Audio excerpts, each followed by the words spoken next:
Dá uma olhadinha nessa imagem aqui.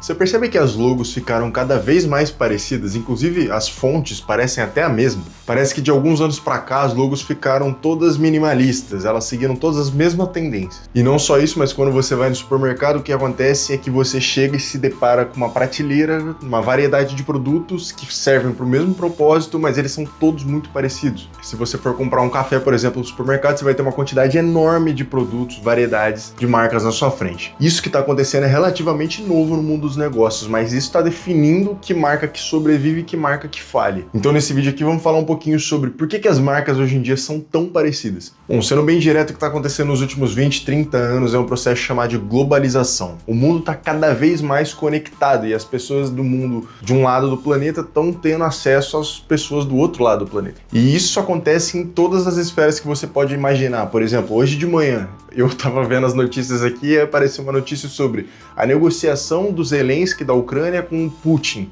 Pô, do outro lado do mundo, e eu já tava sabendo. Depois eu fui lá, abri meu Instagram e vi um vídeo de um comediante americano, é um anão inclusive, é muito engraçado esse cara, chama Brad Williams.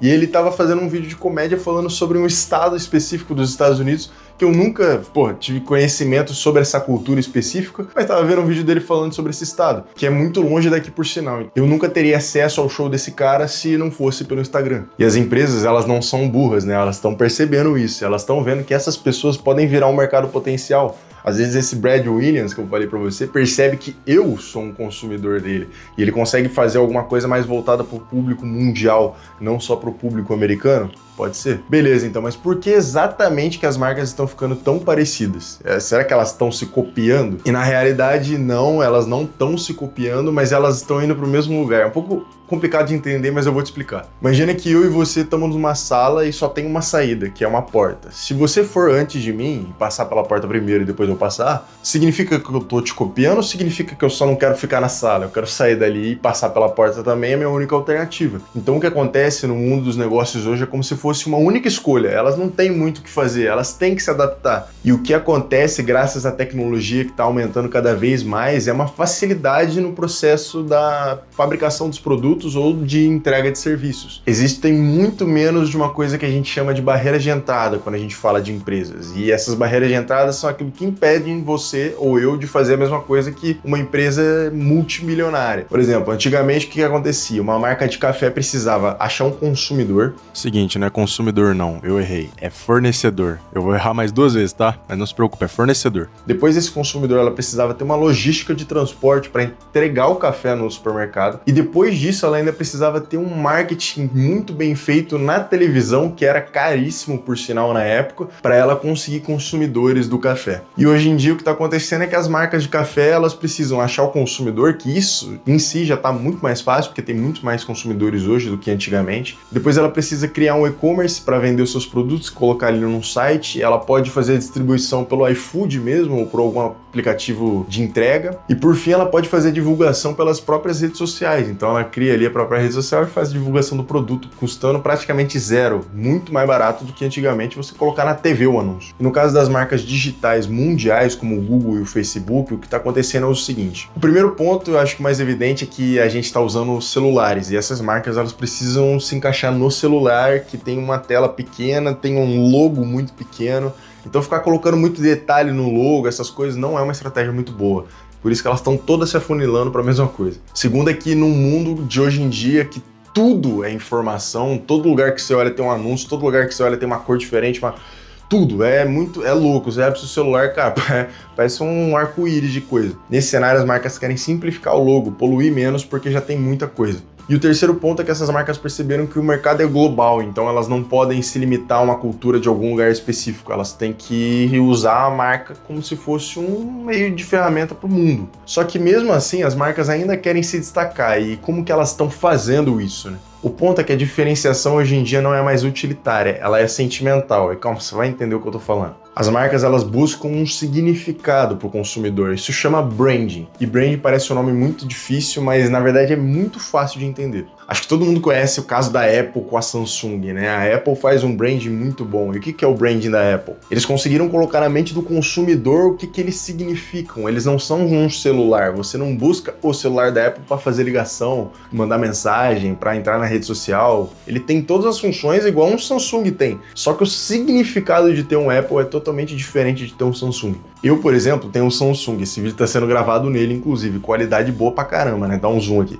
Só que eu lembro também quando eu tinha um iPhone, muito tempo atrás, e eu não queria trocar para Samsung porque eu gostava do estilo, do jeito, de como era o iPhone. Mesmo que, cara, de verdade mesmo, era pior do que o celular que eu tenho hoje. No sentido de funcionalidade mesmo, quando eu troquei, eu percebi que o Samsung era muito mais fácil de mexer. Só que eu gostava tanto do Apple que eu não queria largar. E eu já ouvi isso de muitas pessoas, então assim, a questão é muito mais sentimental do que utilitária. As pessoas não estão se importando com o que realmente faz aquilo. Se fizer o básico, mas tiver marca por trás, as pessoas estão comprando. Mas para não ficar no básico, outro caso exemplar de branding que existe é do Duolingo e, cara, os caras fizeram uma estratégia muito boa. Para quem não conhece, o Duolingo é uma ferramenta de aprendizagem de idiomas, né? Então, ele não passa disso. Na verdade, é um app, um aplicativo de aprendizagem de idiomas. E existem infinitos desses aplicativos na Play Store, na Apple Store. Pô, tem uma variedade. E o Duolingo, inclusive, não foi o primeiro. Ele foi criado em 2012, em 2007 já tinha um chamado Babel, em 2008 já tinha um chamado Busuu. Só que a equipe do Duolingo era foda, os caras fizeram um negócio muito bem feito. Eles se diferenciaram no jeito de ensinar o idioma, eles colocaram gamificação na plataforma e, além disso, eles também tornaram aquilo acessível só para celular. Eles já fizeram perfeitamente para o celular, não tinha site no computador nem nada do tipo. Mas o que eu acho mais impressionante foi a criação do mascote deles. Provavelmente você já viu em algum lugar, algum vídeo desse mascote, porque ele se tornou reconhecido no mundo inteiro. Agora as pessoas só de bater o olho, só de ver a cor já sabem o que é. E vários vídeos começaram a ser produzidos, às vezes nem pelo Duolingo, e as outras pessoas começaram a usar o mascote como um meio de produzir um vídeo. E eles faziam um vídeo como, por exemplo, um vídeo que, cara, eu vi esse tempo atrás do Duolingo sequestrando uma pessoa. Vou colocar aí pra você ver. Have you been physically or emotionally injured by Duolingo?